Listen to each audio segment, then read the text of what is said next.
researchers' creativity and teamwork. Let us welcome to our presenters.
በመጀመሪያ ይሄን ርዕስ ስለተሰጠኝ አመሰግናለሁ። ስሜት ይባላል የመጣው ክፍሌ ስምንተኛ ክፍል ነው። አሁን የማደርጋችሁ ስምንተኛ ክፍል ሳይንስ ፕሮጀክት ነው።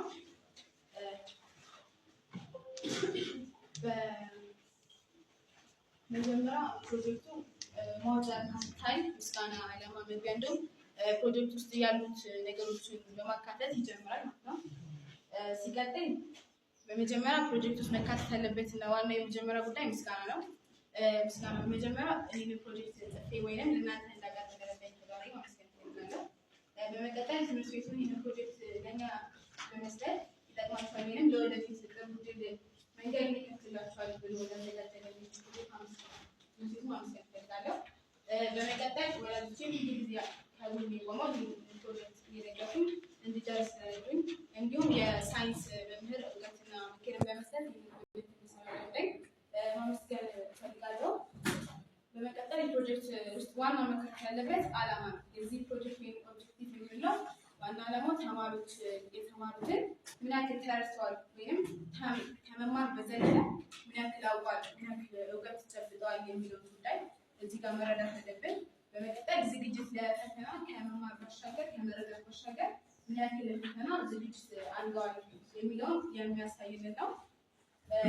በመቀጠል ይህ ፕሮጀክት ሳይንስ በመሆኑ አንጻር በውስጡ ሳይንሳዊ ነገሮች ልኬት መሰረት የተሰፋረበት እንዲሁም ሌሎችን በውስጡ ያካተተ ነው። ሳይንሳዊ ምንድን ነው ምንነቱን ለማወቅ እንዲሁም በዕለት ተዕለት ሕይወታችን ውስጥ ምን አይነት ጠቀሜታ አለው ወይም ሌሎችን ነገሮችን ለማወቅ የሚረዳን ነው። ያው መግቢያ አሁን እንዳልኳችሁ ነው።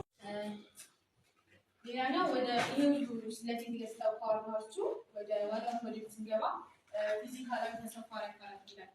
ፊዚካላዊ ተሰፋሪ አካላት አካላዊ በሆነ መንገድ መለካት የሚችሉ ናቸው። አካላዊ በሆነ መንገድ መለካት የሚችላቸው ሲሆን እነዚህም በሁለት መንገድ እንከፍላቸዋለን። እነሱም መሰረታዊ ፊዚካል አካላትና ተወራራሽ ፊዚካል አካላት በማለት እንከፍላቸዋለን። መሰረታዊ ፊዚካል አካላት ማለት በቁጥር ወይም በቀጥታ ሊለኩ የሚችሉና የራሳቸው የሆነ የተማከለ ኃይል ያላቸው ናቸው። እነዚህ መሰረታዊ ፊዚካል አካላት የምንላቸው ብዙ ናቸው።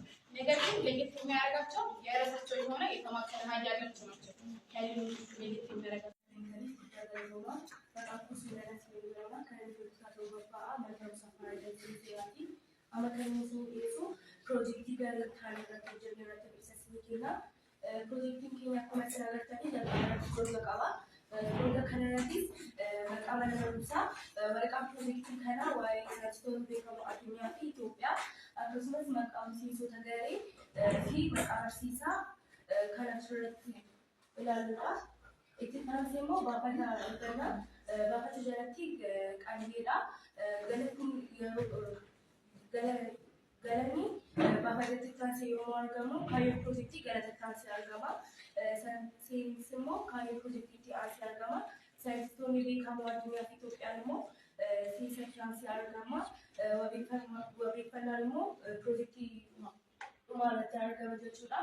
Ini kan biraa galatadha. Galata jalatti duraan dursa waaqatu galateeffachuu barbaada. Itti aansuunis maatii koo galateeffachuu barbaada. Sababni isaas meeshaalee barnootaa fi ulagaalee barnootaa guutuu waan gargaaraniif galateeffachuu barbaada. Itti aansuunis barsiisota koo galateeffachuu barbaada. Muuxannoo isaanii waan naa qoodaniif galateeffachuu barbaada. Akkasumas dhumarratti hiriyoota koo fi warra piroojeektii kana irratti hirmaatan galateeffachuu barbaada. Itti aansee kaayyoo piroojeektiidha. Kaayyoo piroojeektii kana namoonni saayinsistoota beekamoo addunyaa fi Itoophiyaa akka baraniif isaan gargaara. Saayinsistoonni kunis biyyaa fi addunyaa isaanii fi biyya isaaniif bu'aa kan akka buusan akka baraniif taasisa. Akkasumas bakka jiraatanii fi bakka qorannootti gaggeessan akka baraniif isaan taasisa. Kan biraa seensadha. Seensa jalattis saayinsistoonni beekamoo seenaa saayinsii keessatti bakka guddaa qabu. Hojii isaanis addunyaa kan dinqisiifamee jira. Bara 2025 badhaasa Noobeelii warra argatan keessatti argamu. Saayinsistoonni kun isaan jalqabarraa kaasee hanga ammaatti addunyaa jiru. Tooroo lama qabachaa jiru. Itti aansee waa'ee piroojeektii kanarratti kan dhiyaatudha yookiin maalidha?